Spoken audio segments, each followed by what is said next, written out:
మన కోసం మన వార్తలు అందించే ఏటీఎం న్యూస్ కు స్వాగతం.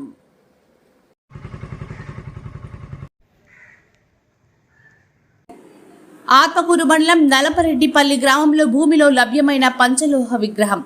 నెల్లూరు జిల్లా ఆత్మకూరు మండలం నల్లపురెడ్డిపల్లి గ్రామంలో పురాతన నాగపడిగ రూపంలో ఉన్న పంచలోహ విగ్రహం నేలలో లభ్యమైంది.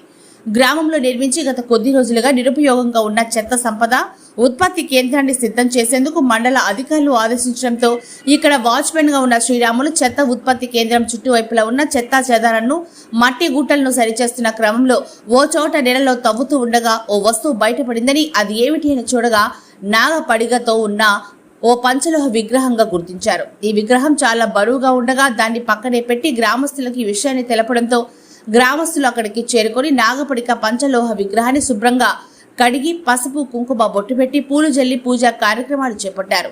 నేలలో పంచలోహ విగ్రహం దొరికిన విషయం ఆ నోట ఈ నోటా తెలిసి తండోపతండాలుగా చుట్టుపక్కల గ్రామస్తులు అక్కడికి చేరుకున్నారు. ఈ విగ్రహానికి పూజా కార్యక్రమాలు ధూపదీప నైవేద్యాలు ప్రారంభించారు. తమ గ్రామంలో నేలలో లభించిన ఈ విగ్రహాన్ని ప్రత్యేక పూజలు నిర్వహించి దేవాలయంలో దీన్ని ప్రతిష్ఠిస్తామంటూ గ్రామస్తులు తెలిపారు.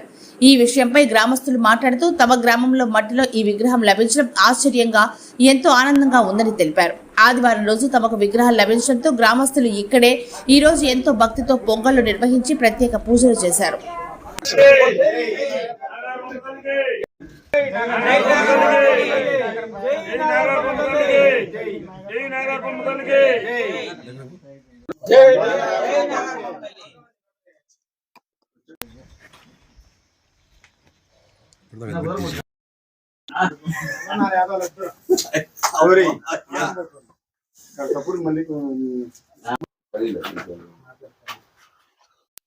నలపటిపల్లి, నా పేరు శ్రీరాములు. నేను చెత్త పని చేస్తుంటాను ప్రతి ఒక్క సంవత్సరం గడ్డి ఇక్కడ గడ్డి పడితే గడ్డి చెక్తా ఉంటాను. ఆ పారతో కూడా ఈ నాగరపమ్మ శిల లేచి వచ్చింది. చెరగ పారతో తీసి పక్కన పెట్టినాను. ఆమెను వచ్చి ప్రజలు వచ్చి అందరూ చూసి నాగరపమ్మ మేము పొంగలు పెట్టుకుంటాము అని శిలని పూజించి. నా పేరు షేక్ నజీరు, మాది నల్వడిపల్లి గ్రామము. రేపు సర్పంచ్లకి ఇక్కడ మీటింగ్ ఉందని చెప్పి ఈ డంపింగ్ యార్డ్ అంతా క్లీన్ చేయడం జరుగుతూ ఉంది. ఈ గడ్డి అదంతా క్లీన్ చేసే క్రమంలో ఒక తవ్వుతా ఉంటే ఒక శిల బయటపడింది. అది ఏంటా అని తీస్తే నాగపడికతో ఉన్న శిల బయటపడింది. ఆ శిలని నీట్గా శుభ్రంగా కడిగి రూమ్లో పెట్టడం జరిగింది.